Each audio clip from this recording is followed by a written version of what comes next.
大家好，欢迎来到看大陆节目，我是美玲。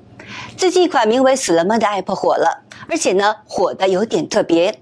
它是8块钱的付费软体，功能很简单，设置紧急联系人，每天点一下签到。那么如果连续2天没签的话呢，系统就会给你的联系人发邮件提醒。就是这么一个功能，让它在1月10号迅速冲上了苹果付费软体排行榜的榜首。据路媒的报道表示，死了吗是为独居人群专门打造的一款轻量化的安全工具，是由跃进郑州技术服务有限公司所开发的软体。目前呢 ，App 只在中国苹果应用程序商店上架，安卓系统暂时还没有推出，并且呢，定价已经从免费改为了8块钱。据悉呢，用户安装以后可以设置紧急联系人的电子信箱，并且每天完成签到。那么如果用户连续多天没有签到，系统就会自动向紧急联系人发邮件提醒。而且呢，这款 App 还支持绑定智能手环，从而监测用户的生理体征，并触发紧急预警。虽然名字听起来不是那么太好听，但是呢，这款 App 确实是爆红了。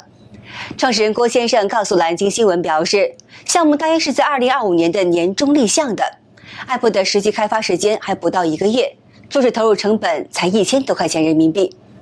郭先生说，有想过会火，但没有想到会这么火。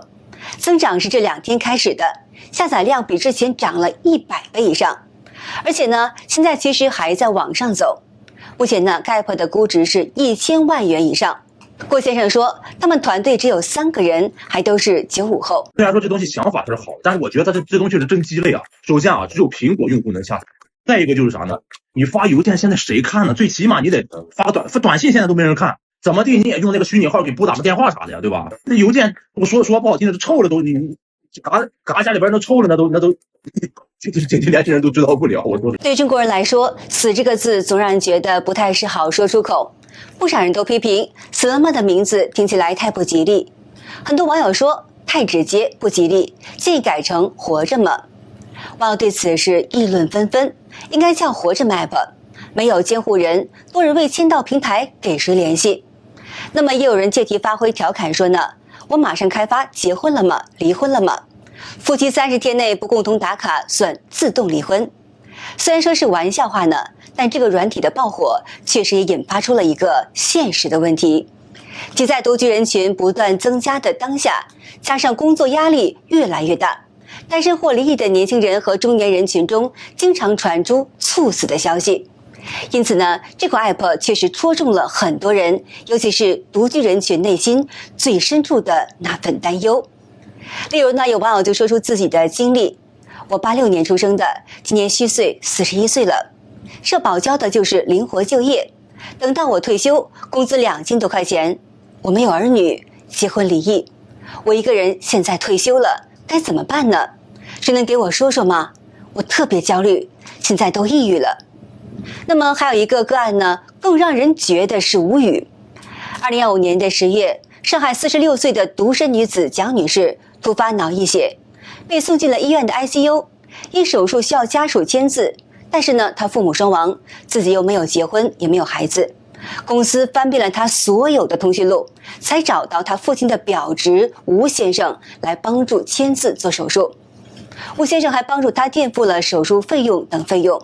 江女士2个月以后去世，上海民政部这时出来声称，依照民法典要接收蒋女士的全部的遗产，包括银行里的几百万存款，说是要用于公益事业云云。吴先生要求从蒋女士存款中拿出一部分钱，偿还她垫付的4万块钱和购买墓地，却被街道办依法拒绝了，并且说呢，最多给蒋女士安排海葬，如果吴先生要买墓地，就得自己掏钱，并且负责墓地的后续费用，而他垫付的4万块钱，则要等到民政部门走完遗产清算程序，说不定呢得半年甚至是更长的时间，能不能把钱全额要回来都是未知数。网友们怒斥说，辛苦一辈子的血汗钱怎么就不能花在自己身上呢？割得干干净净，榨得一滴油都不剩。而这也是真实发生在当下的一个实例。一款3个95后用1个月时间做出来的简单工具，为什么能瞬间引爆网络？因为它赤裸裸地戳中了一个上亿人共同的社会痛点。如果我独自生活突然出事，谁会知道？谁能帮我？数据显示中国20到49岁的独居中青年已经超过了1.1个亿。未来越来越多的年轻人选择或不选择的正在走向一人户的生活。我们享受独立和自由，但蒋女士的事件像一面镜子，照出了这份自由背后被忽略的脆弱性。这或许也能揭示出为何 Slum App 受到追捧的原因。蒋女士拥有几百万元的银行存款，还走得如此的凄凉，而对很多中青年人群来说，生活中更多的像是牛马。一名男士分享他的见闻，听了让人十分的心酸。我今天叫了一个，在平台上叫了一个货拉拉，63公里78块钱。货拉拉司机在路上跑了2-3个小时才到我这里下货。我问他，60多公里你跑了2-3个小时。货拉拉司机连声给我说对不起，对不起，千万别给我差评。该男士随后了解到，原来这名司机在路上车胎破了，他花了30块钱来补轮胎，充电花了12块钱，吃一碗面花了6块钱，这一单78块钱基本上是白跑了。为什么现在底层人活得这么难？男士说，他听了心里很难受。这名司机是一家之主，一家人就指望着他养家吃饭。可是呢，他从白天跑到晚上，一天最多才能挣200块钱。而像他这样的人，现在简直太多了。的确如此，现在的中青年人群不但要面临着失业的压力，还要背负着沉重的房贷，以及养育孩子和赡养老人的责任，处处都要花钱。而大多数人挣的工资却是并不多，普遍是3000到5000块钱。而近期发生的一件苦中带笑的事情，也能反映出这一点。有网友发视频称，在网上买了2只马年吉祥玩偶，收到后发现一只小马玩偶的嘴巴缝反了，一副要哭的表情。爆笑马无人知，酷酷马出现天下时，网友买了2只马年吉祥物，发现其中一只的嘴巴缝反了，开心马变成了酷酷马，腮红、鼻孔全长下巴合上。商家和厂家看到了，实在抱歉，我们也笑死了，把酷酷马留给了网友，并补发了一个新的。随着视频的传播，网友纷纷找商家要求订购酷酷马的玩偶。商家老板告诉媒体说，已经开了10几条生产线，加班加点生产酷酷马，但还是供不应求。网友对酷酷马的意外走红都说出了心里话，可以说明当下老百姓的心理状态。跟牛马一个表情，买家他不开心的样子好像被压榨的我呀。每一位牛马都能共鸣吧。酷酷马像极了我上班的状态，在很多来自农村的牛马们还在为生活全力以赴的打拼时，他们年迈的父母却在农村老家苦苦的煎熬。给大家看一下我们湖泊真实的农村，家家户户都是小楼房，花个几十万，但是都空台的，没人住哎。大门紧闭，气氛安静，有点可怕呀。有的屋里的基本上是老人家，年轻人没得时间到屋里住。又花了几十万给城里面搞首付，说是个阿头书用的，其实自己也没有住几天，背着房贷背井离乡，除了过年，但基本上都不会回来了。30年前，农村家家户住入土房，住入草房，村上热闹不非凡。30年后的今天，高楼瓦片的，为啥村上没人了？这一切是谁造成的？难道说都是为了还点房贷车贷都进城去了吗？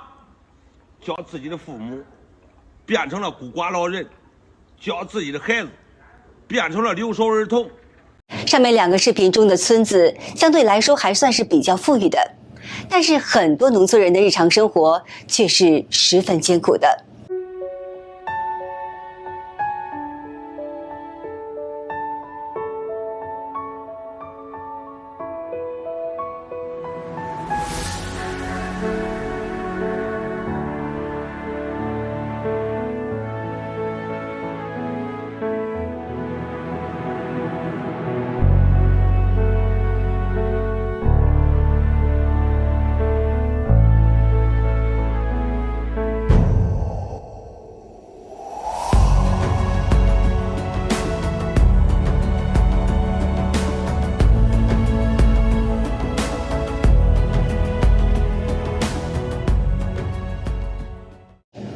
在中国北方，现在已经是一年之中最寒冷的时候，但是中共当局借环保之名推行所谓的煤改气工程，压榨百姓。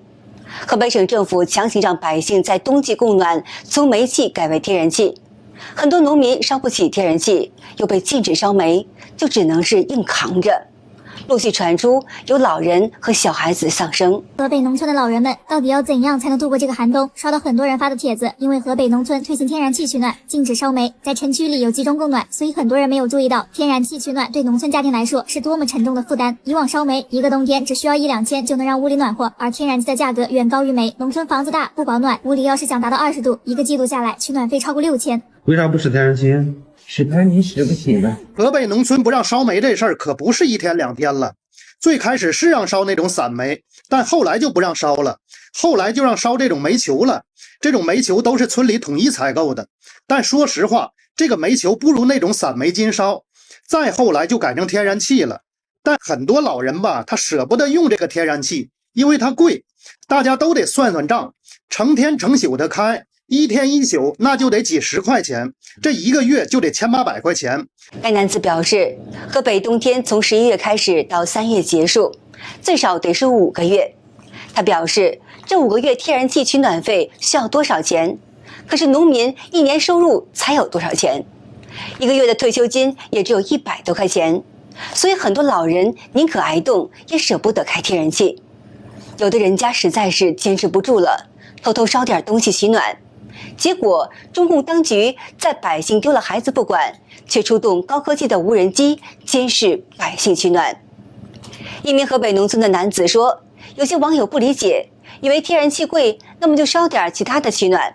但是无人机在上空监视，只要烟囱冒烟，那些杂种闻着味儿就过来了。一旦被查到，罚款500到2000块钱，烧火东西还会被没收。之前呢，有几家晚上烧的就被查到了，不仅无人机查，他们还鼓励邻里之间互相举报，谁举报的查到后给予奖励。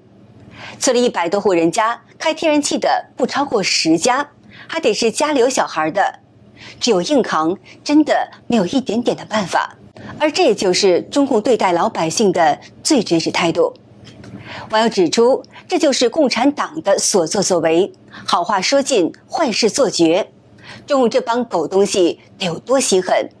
民生问题被正能量屏蔽，必须推翻中共，民众才能好好的过日子。有人总结出中共祸害百姓、压榨百姓的手段。现在老百姓的生活就是活受罪，这玩意儿给你设计的嘎嘎完美，你想多1分都没有。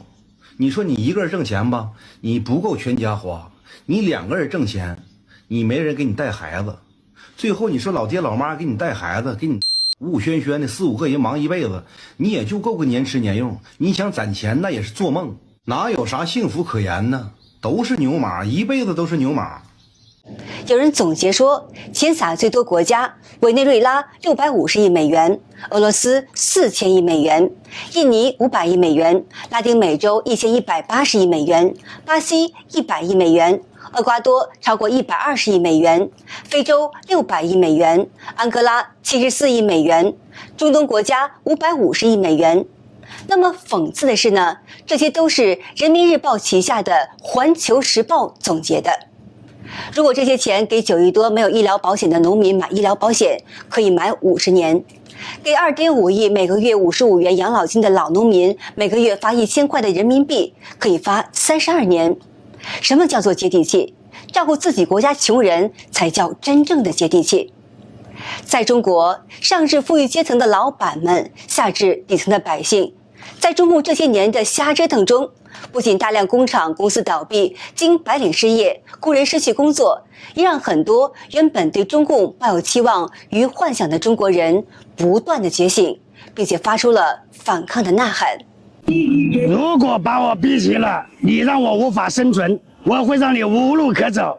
我们没有惦记你们碗里的鱼翅和鲍鱼，而你们却一直盯着我碗里的萝卜和咸菜。